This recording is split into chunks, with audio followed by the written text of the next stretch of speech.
So I can remember like it was yesterday. After a week of using and abusing drugs with all kinds of dark individuals, I can remember the first time that this was in my life that I was suicidal. Not just suicidal by thought, an idea, but actually to a plan to succeed in that area. And so I saw a highway, very busy highway, and I thought the easiest way to finish this off would be to throw myself in front of the right vehicle. And so as I sat on that highway looking for the right vehicle, I could remember how close I was to the front of the truck because I can remember seeing the letters. I can remember seeing MACK, Mack truck. And as I was contemplating, as I was timing it, as I was about to thrust myself in front of the truck, I can't explain it. There's just this a way I pulled back and was able, the truck just flashed by me. And in that moment, in that small moment, I can remember seeing myself in a coffin and my son looking over me in a vision. And I knew at that moment that my life had took a bad turn. So how do I end up in a situation? How does a person's life end up in a situation like that? You know, that was years of addiction.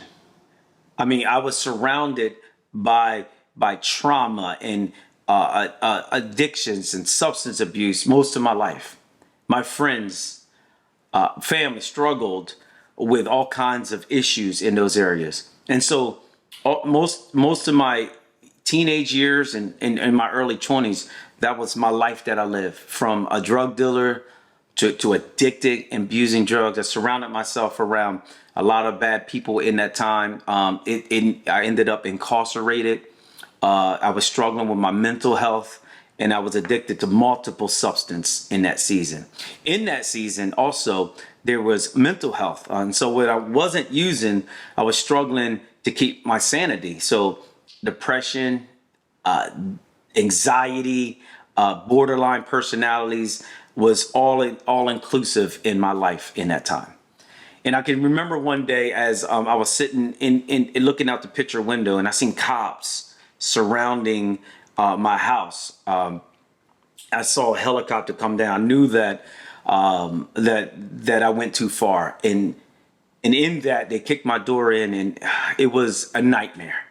I can remember some of the civilians looking at the blood all over my clothes, and and saying what was wrong with me, asking did I need help, and I watched that event unfolded. But in that event, I remember thinking the first time in my life that there had to be another way than the way that I was living, the darkness in the way that I was living, and the bondage in the way that I was living. And so in that, I started researching for the first time in my life, looking for avenues. And in that time of incarceration, I found Jesus.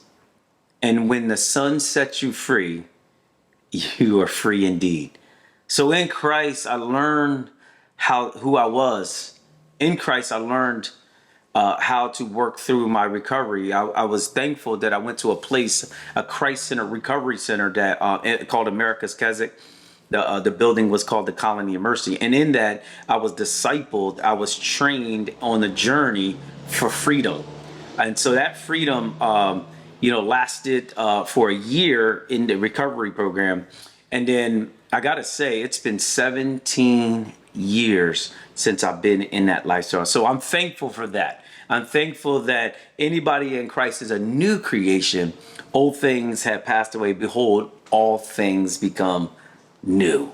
And so what does that mean now? What does that kind of mean now? So what does that my life looks like now? So I got to say, well, one of the honors I have is I'm an ordained pastor at Hope Cathedral in Jackson, New Jersey. Really thankful for that title, that I get to serve there.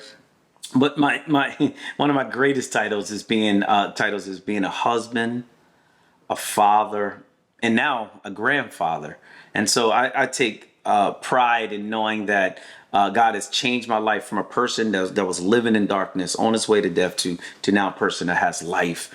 And so that brings me to like as I was starting to develop at America's Kazakh and at the local church of Hope Cathedral, God was pressing on me and my wife's heart about Hope House for our family.